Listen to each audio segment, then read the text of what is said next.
ఆయన కూడా జగన్మోహన్ రెడ్డిని ఏమి అనకుండా మిగిలిన వాళ్ళ మీద మటుకు దాదాపు ఆఖరిగా లిక్కర్ కేసులో నిందితుడిగా ప్రధాన నిందితుడిగా ఉన్న ప్రధాన నిందితుడిగా ఉన్న రాజ్ కసిరెడ్డితో సహా అందరి మీద చాలా విషయాలు ఆయన చెప్తూ వచ్చారు. కానీ లిక్కర్ స్కామ్ ఉందని నాకు తెలియదు అన్నారు అప్పటికి.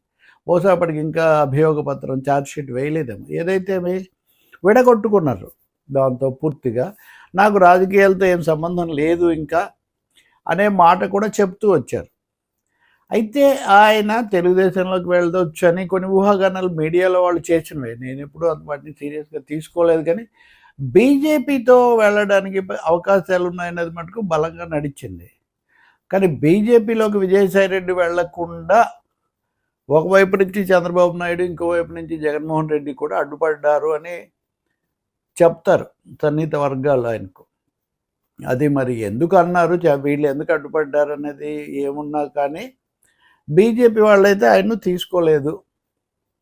ఇప్పుడు కూడా ఆయన ఏమంటున్నారంటే నాకు వాళ్ళు ఎవరి నుంచి ఆహ్వానం రాలేదు అని అంటూనే జగన్మోహన్ రెడ్డి మీద నేనేం విమర్శలు చేయను వ్యక్తిగతంగా. ఆయన సమర్థుడే నాయకుడుగా. కానీ పక్కనున్న వాళ్ళందరూ ఆయన చెడగొడుతున్నారు. వాళ్ళు కొందరు ముఖ్యంగా ఒక పేరు అది బహుశా వినపడలేదు కానీ మీడియాలో ఆ పేరు అందరు ఊహించదగిందే. మీరు అందరికీ తెలిసినా నాతో ఎందుకు చెప్పిస్తారు అని తను ఎవరి పేరు చెప్పదలుచుకున్నాడో ఆయన చెప్పకనే చెప్పారు.